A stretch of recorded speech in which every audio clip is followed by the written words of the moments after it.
안녕하세요. 교통사고 전문 보상가배상TV입니다. 이번 사고에서 눈에 띄는 점 어떤 게 있을까요? 결국은 뒷차가 다 책임져야 되는. 명백하게 무과실이 나와야 되는 사고입니다. 안녕하세요. 교통사고 보험 전문 전경근 변호사입니다. 이번 영상에서 설명드릴 보상가배상 성공 사례는요, 교통사고 가해자가 신호를 위반하고 교차로를 통과하다가 오토바이를 충격해서 피해자 2명이 큰 부상을 입었는데 형사재판에서 벌금형을 받은 사례입니다. 자, 이 사건에서 가해자는 교차로에서 신호를 위반해서 적색인데도 진행해서 통과하려고 하다가 이 가해자 진행 방향 좌측에서 우측으로 신호에 따라서 진행하던 피해자 오토바이를 그대로 들이받아 버렸습니다. 이 사고로 오토바이에 타고 있던 피해자 2명은 각각 이 다리와 척추에 큰 부상을 입게 되었고, 가해자는 교통사고 처리특례법 위반 치상의 죄명으로 재판을 받게 되었습니다. 자, 이 사건에서 가해자는 누가 보더라도 잘못한 것이 맞았습니다. 사고 당시 블랙박스 영상 자료하고요, 또 현장의 조사 기록에도 가해자의 신호 위반 내용이 아주 명백하게 기록되어 있었기 때문에 이 있는 사실을 부정할 수는 없습니다. 교차로에 진입하기 전에 이미 적색 신호 상태인데 이걸 무시하고 그대로 교차로에 진입한 데다가 또 신호를 잘 지켜서 옆에서 오던 오토바이를 충격해서 피해자들에게 큰 부상을 입혔고요. 또 교차로에 도착하기 전까지 운전을 하면서 차선도 왔다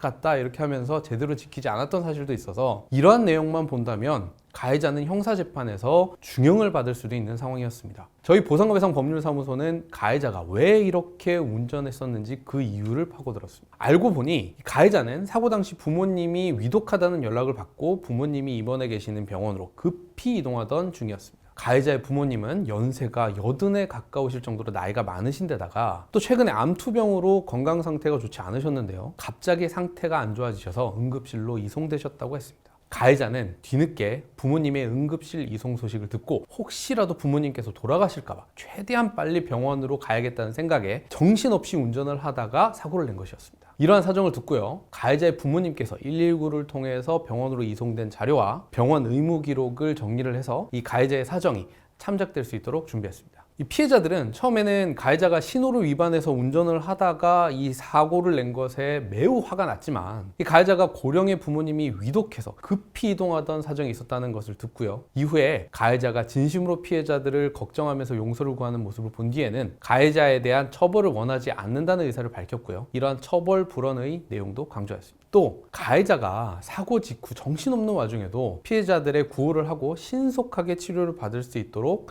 119와 통화를 해서 현장에서 조치를 취했다는 점을 주장하는 한편, 가해자에게 과거의 이번 사고 외에는 다른 전과가 전혀 없다는 점을 강조해서 재범의 우려가 희박하다는 점도 강조했습니다. 재판부에서는 판결에서 가해자가 신호 위반을 해서 교통사고를 내고 피해자들이 큰 부상을 입게 한 잘못이 있지만 피고인이 잘못을 반성하고 있고 또 과거의 전과도 없으며 사고가 발생하게 된 경위에 참작한 사정도 있는 데다가 피해자들도 가해자의 사정을 듣고 처벌을 원하지 않는다고 하였기 때문에 이러한 사정을 종합적으로 고려해서 피고인에게 벌금 1,000만 원을 선고하였습니다. 사고를 이렇게 겉에 있는 사정들만 보면 사고 가해자가 중형을 피할 수 없을 것 같은 사건이었습니다.